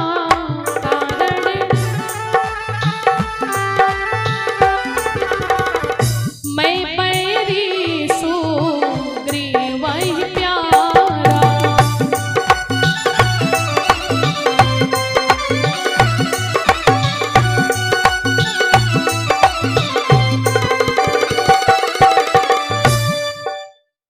बाली भगवान से कहता है प्रभु आप तो समदर्शी हो, कारण कौन नाथ मोहि मारा, मारने का कारण तो बता दो, किस वजह से मारा है? मैंने कोई गलती भी तो नहीं किया। मैं बैरी सुग्रीव ही प्यारा, हे प्रभु आप तो समदर्शी हो, मैंने आपको क्या बिगाड़ दिया था? भगवान के पास कोई जवाब ही नहीं जो दे दे। भगवान कहते अनुज बदी भगनी सुतनाई, सबसे बड़ा तुमने अपराध ये किया कि जो छोटे भाई की पत्नी होती वो बेटी के समान होती, बहू के समान होती है, और तुमने सुग्रीव की पत्नी को अपनी पत्नी बना करके रख लिया, यही सबसे बड़ा अपराध किया।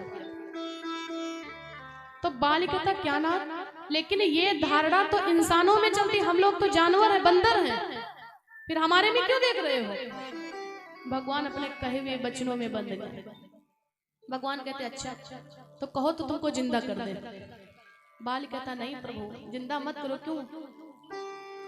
बोले आज आपके हाथों से मेरी मृत्यु हुई, और फिर पुनः पता नहीं आपके हाथों से हो कि किसके हाथों से हो, और आपने मुझे मार दिया है, मैं सीधे बैकुंठ को जाऊंगा, ये दिन रोज रोज नहीं आएगा, इसलिए मुझे मर जाने दो। और इतना कहने के बाद में बाली अपने प्राणों को त्याग देता है। धन्य है बाली की भक्ति। और भगवान श्री राम लक्ष्मण जी का आज पूरी वानर मंडली साथ देती है। धीरे धीरे करके अब ये होने लगा कि माता जानकी की खोज करने के लिए कौन लंका जाए। हनुमान जी अपना भूला बल, जो बल था हनुमान जी अपना भूल गए हैं, क्योंकि बालेपन में इनको बल का बड़ा अहंकार था। संत महात्मा कहीं तपस्या करते तो वृक्ष को काट करके फेंक देते। संतों ने श्राप दे दिया कि तुम अपना बल भूल जाओगे हनुमान जी को। देवता लोग सोच लेंगे अगर हनुमान जी अपना बल भूल जाएंगे तो आगे चल करके जब सीता हरण होगा तो लंका को खोज करने कौन जाएगा। ये महाराज आपने अपराध कर दिया। तो संत जन कहते हैं कि हनुमान जी वैसे तो अपना बल भूले रहेंगे, लेकिन जिस दिन इनको कोई याद दिलाएगा ना, पुनः इनको बल याद आ जाएगा। आज जांबवंत जी हनुमान जी के बल को जगाने लगे। हनुमान महाप्रभुधारी, जय श्री राम महाबलधारी, अपने बल को कछु ध्यान करो, हनुमान महाबलधारी। पूरे वानर मंडली हनुमान जी के बल को याद दिलाने लगे। हनुमान महाबलधारी, जय श्री राम महाबलधारी, अपने बल को कछु ध्यान करो, हनुमान महाबलधारी। और जैसे हनुमान जी को अपना भूला बल याद आया है, हनुमान जी जय श्री राम का नाम लेते हैं और कहते प्रभु अपनी कोई निशानी दीजिए, और अगर हम सीता मैया की खोज करके नहीं आए तो दोबारा मुख नहीं दिखाएंगे। जांबवंत की सुन के बाणी बोले वानर जय जयकार, लेकिन कठिन समस्या भारी, कौन जाए सागर के पार। जांबवंत ने हनुमान का बल का बतलाया आधार, बड़े वेग से उड़े पवन सुत, लीनो सागर पार लगाए, बड़े वेग से उड़े पवन सुत।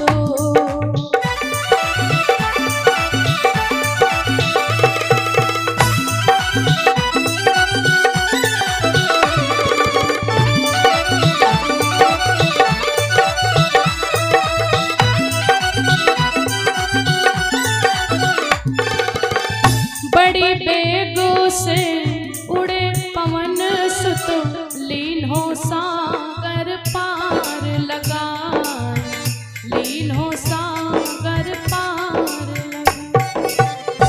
जैसे हनुमान जी को अपना भूला बल याद आया है, जय श्री राम का हनुमान जी नाम लेते और भगवान की वो दी हुई मुद्रिका को लेकर के चल देते हैं। देवताओं ने हनुमान जी की परीक्षा लेने के लिए बीच में सुरसा नाम की सर्पों की माता को भेज दिया कि जाकर के हनुमान जी को रोक लो, और अगर तुम्हारी परीक्षा से हनुमान जी पास हो जाएंगे तो मानो वहां से विजय प्राप्त करके आएंगे। हनुमान जी विजय को प्राप्त करते हैं, और जैसे हनुमान जी लंका में पहुंच गए तो हनुमान जी देखते क्या हैं। अब हम लोग सुंदर कांड की कथा में प्रवेश कर चुके हैं। बोली पवन पुत्र हनुमंत लाल की। रामचरितमानस में 7 कांड हैं, और 7 कांड में जो सुंदर कांड है, सुंदर कांड को रामचरितमानस को, रामायण को कल्प का वृक्ष बताया गया, और उस वृक्ष का जो फूल बताया गया ना, वो है हमारा सुंदर कांड। किसी ने कहा भैया इसमें सुंदर कांड में तो पूरी हनुमान जी की कथा, इसको बंदर कांड लिखना चाहिए था, क्योंकि हनुमान जी बंदर हैं। बड़ी दिव्य सुंदर कांड की कथा है। बोली पवन पुत्र हनुमंत लाल की। अब हनुमान जी जब गए हैं लंका में तो सोचते कि देखें यहाँ पर चढ़ करके कि अशोक वृक्ष कहाँ लगा हुआ है, कितनी बड़ी ये लंका है। और जैसे चढ़े तो देखते क्या है, गिर चढ़ कर देखा तभी एक मनोहर धाम, द्वारे जिसके लिखा था राम राम श्री राम। महाराज हनुमान जी जब लंका में पहुंचे तो एक वैसा धाम देखा जिसके दरवाजे पर श्री राम श्री राम श्री राम श्री राम लिखा हुआ था। और जहां पर राम का नाम देखते तो हनुमान जी रुकते जरूर हैं। हनुमान जी सोचेगा अरे इन राक्षसों के बीच में मेरा भक्त कौन रहता, मेरे प्रभु का। लो जाकर के थोड़ा पूछ ले। और वो कुटिया किसकी थी? भक्तराज विभीषण जी की। हनुमान जी संत का भेष बना करके जाते, कहते महाराज आप एक कुटिया पर अपने राम राम लिखी हो, क्या रावण तुमको कभी मना नहीं करता है? भक्तराज विभीषण कहते महाराज बिल्कुल मना करता है। तो कैसे तुम समझाते हो? कहते सुनो, जब रावण आता है और हमसे कहता मिटा तो ये मेरे दुश्मन का नाम लिखा हुआ है, तो हम उनसे कहते भैया ये तुम्हारे दुश्मन का नहीं बल्कि तुम्हारा ही नाम लिखा हुआ है। अब हनुमान जी के मन में और संशय हो गए, क्योंकि राम रावण में बड़ा अंतर है। तो महाराज कैसे समझाते हो?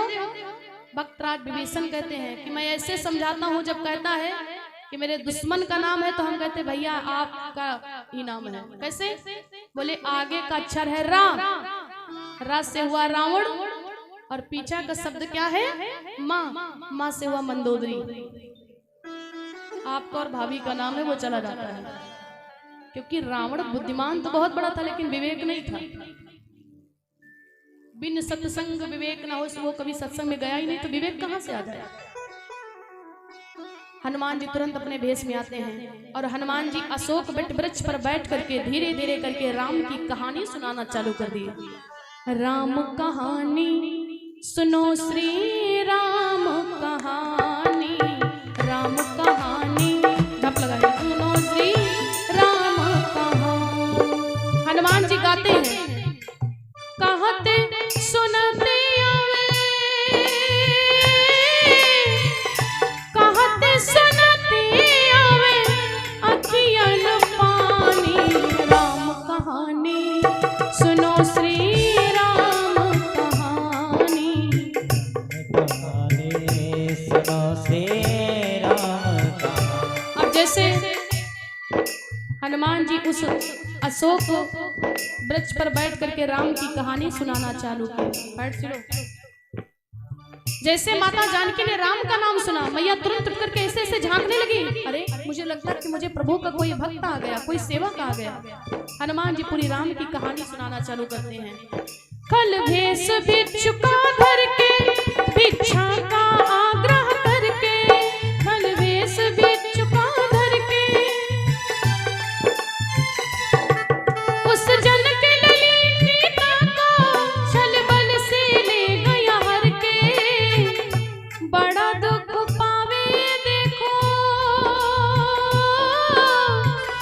बड़ा दुख पावे देखो राम की दुलारी, राम कहानी गाई बोलो श्री राम कहानी, राम कहानी सुनो श्री राम जय जय राम, श्री राम जय जय राम।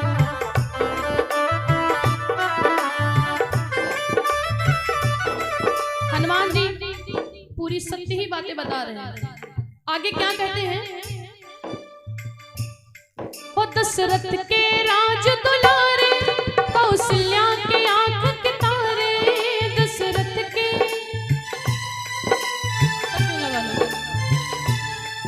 दशरथ के राज दुलारे, कौशल्या के आंख के तारे, वहाँ सूर्य वंश के सूरज, वो रघुकुल के उजियारे, राज नयन गावे, राज नयन गावे मधुभरी वाणी, राम कहानी गाइए बोलो श्री राम कहानी, राम कहानी सुनो श्री राम कहानी। हनुमान जी उसी वृक्ष पर बैठ करके भगवान की महिमा गाने लगे, कथा सुनाने लगे। जानकी मैया उठ करके चारों तरफ से निहारने लगे। अरे अगर मेरे प्रभु का कोई भक्त आया हुआ है, सेवक आया हुआ है, तो कृपया करके मेरे सामने आए, मुझे और भी दुख ना दे। हनुमान जी गाते हैं, शिव धनुष भंग प्रभु करके ले आए सीता वर के,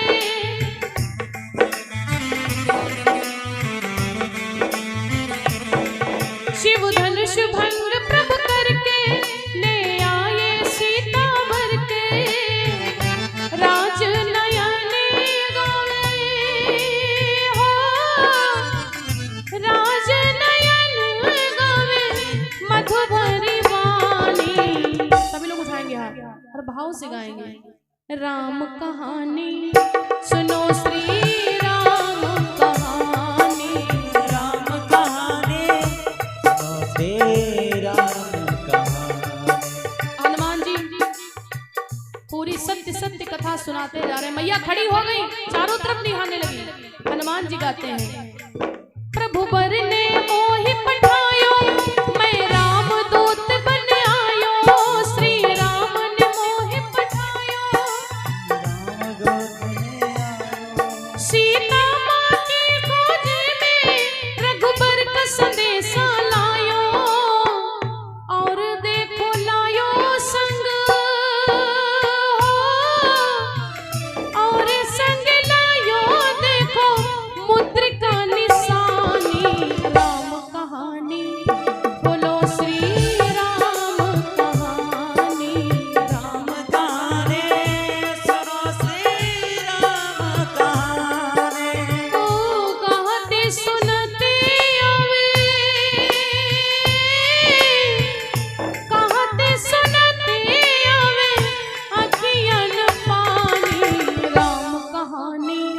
सुनो श्री राम कहानी। राम कहानी सुनो श्री राम कहानी। हनुमान जी अशोक वट वृक्ष पर बैठ करके राम कहानी सुनो जी राम कहानी, और इतना कहते हुए उस मुद्रिका को छोड़ देते हैं।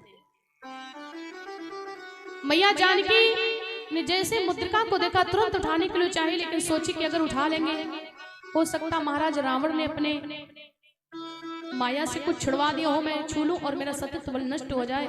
इसलिए मैया ने कहा अगर मेरे प्रभु का कोई दूत आया हुआ है तो मुझे आकर के दर्शन दे और भी मुझे परेशान न करे। हनुमान जी तुरंत जय श्री राम का नाम लेते हैं और हनुमान जी 1000 प्रमाण देते, लेकिन मैया को विश्वास नहीं हुआ कि राम के दूत हो। सीता मैया कहती अगर मेरे प्रभु के सेवक हो तो जितना बड़ा ये अशोक का वृक्ष है ना, इतने बड़े मुझे होकर के दिखाओ। हनुमान जी राम का नाम लेकर के इतने बड़े हो गए कि अशोक वट वृक्ष से 2 गुना ज्यादा हो गए। मैया कहती छोटा भेष बन गया, लेकिन फिर भी विश्वास नहीं हुआ। हनुमान जी ने एक बात कह दी जिससे माता को पूरा विश्वास हो गया। हनुमान जी कहते मैया राम का सेवक मात जानकी, और अगर ना मानो तो ना सत्य सपति करुणा निधान की। भगवान का एक नाम क्या है? करुणा निधान। सीता मैया भगवान को करुणा निधान कहकर के पुकारती थी, ये गुप्त नाम था। और जैसे करुणा निधान नाम सुना मैया को विश्वास हो गया, हाँ पुत्र तो मेरे प्रभु के ही सेवक हो। हनुमान जी कहते मैया समुद्र को लांग करके आए हो इसलिए भूख लग गई है, बताओ क्या खाएं। हनुमान जी सोचते कि लंका में गए हैं तो थोड़ा लंका वालों को दिखा दे कि राम का दूत कोई आ गया है। मैया कहती हैं रावण की बाग में चले जाओ, 1000 प्रकार के फल लगे हुए हैं, लेकिन सावधान खाना तो लेकिन तोड़ना नहीं, नहीं रावण बहुत पापी मरवा देगा कहीं। हनुमान जी कहते मुझे पहुंचने दो पहले। अब जरा कल्पना करो अगर गांव में एक बंदर आ जाता है तो कोई छत छाड़त नहीं जिपा 2 मिनट के लिए जाए ना। बंदर बहुत शरारती होता है। और जहां पर स्वयं हनुमान जी पहुंचे होंगे, हनुमान जी जैसे गए उस वृक्ष को पकड़ करके हिलाने लगे ऐसे ऐसे करके, और जब हिलाने लगे तो जितने फल थे सब नीचे गिर गए। अक्षय कुमार रावण का पुत्र था, रे ये कहां से बंदर आ गया? अरे महाराज खा लो, मैं खाने के लिए नहीं रोक रहा हूं, लेकिन कम से कम नुकसान तो ना करो। हनुमान जी सोचते हैं कि अंगद की खतरे की घंटी यही है, इनको पहले खत्म कर दें। क्यों? अगर अक्षय कुमार अंगद को एक बार मुक्का मजाक में भी मार देता तो अंगद जी मर जाते। ये श्राप है इनको, इसकी भी कथा है। तो हनुमान जी सोचते आज तो हम आए, हो सकता कभी अंगद को आना पड़ जाए, और अंगद आए ये मजाकों में मुक्का मार दे तो अंगद का राम नाम सत्य हो जाए, इससे अच्छा इनके खतरे की घंटी हटा दे। हनुमान जी ने अक्षय कुमार का वध किया, और जिस डाली पर हनुमान जी नजर डालते हैं, जिस डाली पर डाली निगाह वहां डाली डाली फिर ना रही।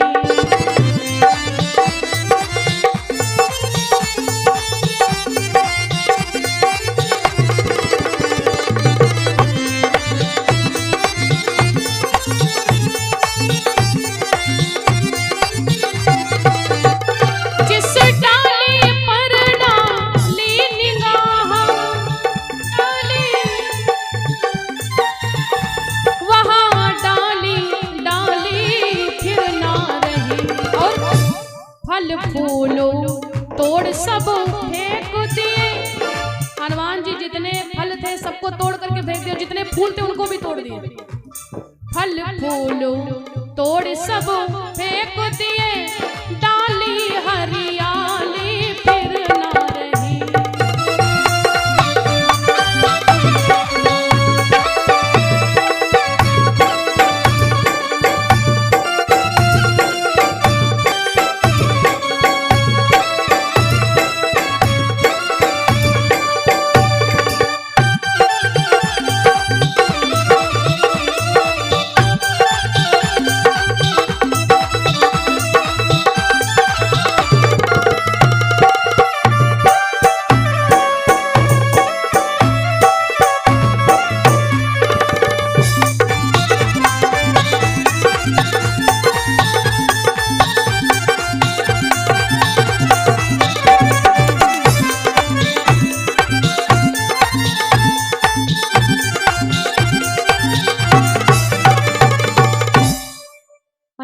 जिस डाली पर अपनी निगाह डालते ना वो डाली डाली फिर ना रही।